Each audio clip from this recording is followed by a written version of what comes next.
In the wild heart of 19th century Africa, where lions roamed and disease claimed many lives, two souls met, united not by comfort or ease, but by a shared fire to take the gospel to the ends of the earth. You are about to walking into the life of David and Mary Livingstone. Their love was not built in candlelight dinners or quiet gardens. It was forged in faith, hardship, and relentless devotion. This is not just a story about romance. It's a story about faith that endures the wilderness. Welcome to Saints and Stories. If you love true stories of courage, faith, and the unseen hand of God guiding ordinary people through extraordinary challenges, then please like, share, and subscribe. Each story here reminds us that faith, though tested, never fails. David Livingstone was born in 1813 in Blantyre, Scotland, into a humble family of cotton mill workers. His life was hard from the start. Long hours, meager pay, but a restless curiosity stirred in him. When he read about missionary work in China, his heart burned with purpose. Yet God had other plans. Through the London Missionary Society, David's compass was turned, not east toward China, but south toward Africa.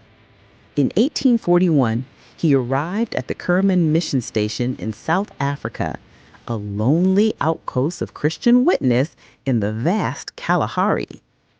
There, he met the legendary missionary Robert Moffat, and with him, his spirited daughter, Mary. Mary Moffat was born in 1821 in Greektown, South Africa, the first child of the mission field. Fluent in African languages and familiar with the rhythm of village life, she was affectionately called the daughter of Moffat by the Swana people. Her days were filled with teaching children, tending to the sick, and running mission households. She was not just a missionary's daughter. She was already a missionary herself, strong, composed, and quietly radiant with faith.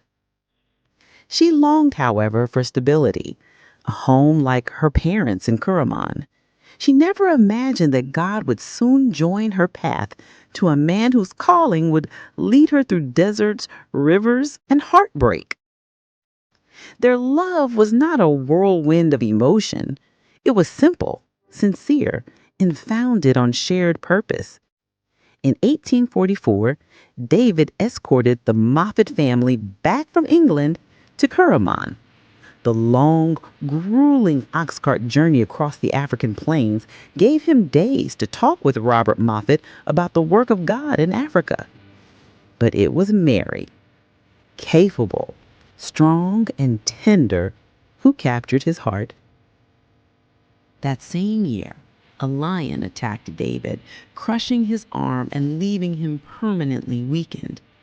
During his slow recovery, Mary's gentle care spoke volumes. Under a flowering almond tree in Kuraman, he proposed. Sturdy and all I want, he called her. Despite her mother's concerns, fearing David's restless spirit, Mary said yes. And on January 9, 1845, they married in the small stone church Robert Moffat had built, fondly called the Cathedral of the Kalahari. Their wedding joined not just two hearts, but two missionary dynasties, two flames burning for the same gospel. David would later joke that Mary was the best helpmate a man could desire. Mary, on her part, eagerly looked forward to a home of her own, a dream that would prove elusive in the years ahead. Their early years were full of promise. They settled in Mabotsa, its name meaning marriage feast, and built their first home together. David built the walls, Mary filled them with warmth. She taught children, tended to travelers, and built community wherever she went.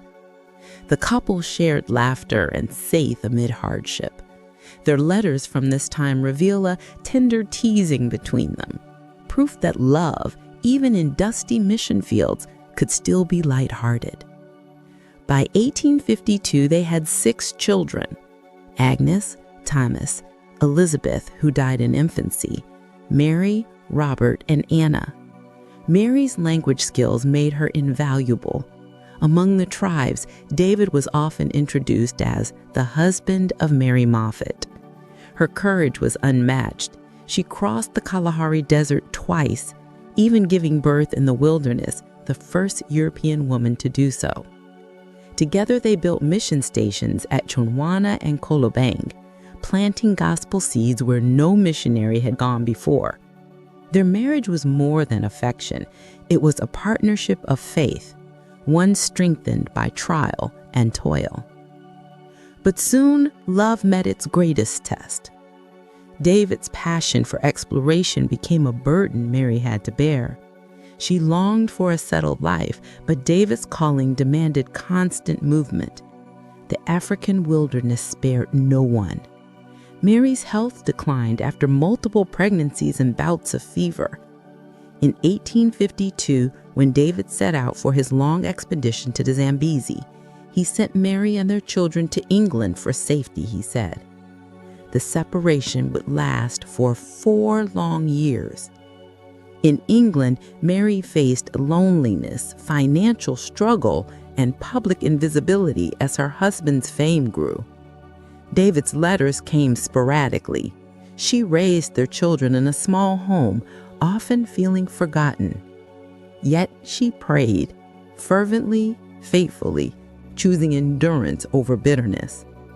Meanwhile, in Africa, David battled malaria, wild rivers, and danger from both nature and man. His fame grew, but so did his solitude. Behind every success stood a wife's unseen sacrifice. In 1856, David returned to Scotland a national hero. The reunion was heartfelt but brief. The children were left in school in Scotland as the couple sailed back to Africa, hoping to restore the unity that years apart had eroded. But the mission field was unforgiving. Mary, weary and often ill, struggled to keep up with David's constant travel. The humid air, the fevers, the endless movement all wore her down. Rumors would later accuse her of turning to alcohol for comfort, but historians like Julie Davidson have refuted this. Those who knew her described a woman of quiet faith and uncomplaining endurance. Her prayers, they said, sustained David more than he ever realized. Their marriage was imperfect but never faithless. David's journals reveal his deep love for her and his regret for the pain his calling caused. She, in turn, never stopped believing in his mission or in the God who had joined them together. Then came 1862, the year that broke David's heart. Mary, traveling to rejoin him up the Zambezi River, fell ill with malaria. Despite his desperate care, she grew weaker by the hour. On April 27th, at just 41 years old, Mary Livingstone died in her husband's arms at Shupanga. Her final words were radiant with faith. "Oh, David, how can I ever thank God enough?" David buried her beneath a great baobab tree, carving a simple cross into the bark. Here repose the mortal remains of Mary Moffat Livingston, in hope of a joyful resurrection. In his journal, David wrote in grief, "I buried my poor Mary, my best earthly friend." The explorer, who had faced lions, fever, and slavery, confessed he was now truly alone. Yet even in sorrow, he pressed on with the mission they had once shared, carrying her memory like a flame through the dark heart of Africa. The Livingstone story is not a tale of romance untouched by pain. It is a story of love redeemed through faith. David and Mary united around the gospel, not comfort. Their love endured because it was rooted in purpose, not convenience. Though oceans and years separated them, prayer bridged the gap. Let their story remind you that no distance is too far when God is in the center. Mary gave stability for mission. David gave his heart to God's cause. A godly marriage recognizes both gifts as sacred. Even in death, Mary's life pointed heavenward. Her grave in Africa remains a symbol of faith's triumphs over sorrow. David and Mary Livingstone's marriage was no fairy tale.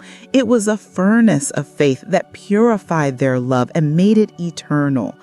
Their laughter, tears, and sacrifices still whisper a message through time that when love is anchored in Christ, it outlives every storm. If you'd like to explore their story further, read Looking for Mrs. Livingstone by Julie Davidson. It sheds light on the woman behind one of Christianity's greatest explorers. Thank you for joining us on Saints and Stories. If this story touched your heart, please like, share, and subscribe for more real-life testimonies of faith, courage, and grace. And before you go, tell us in the comments, what does the Livingstone story teach you about love and faith and hardship? Until next time, keep the fire of faith burning.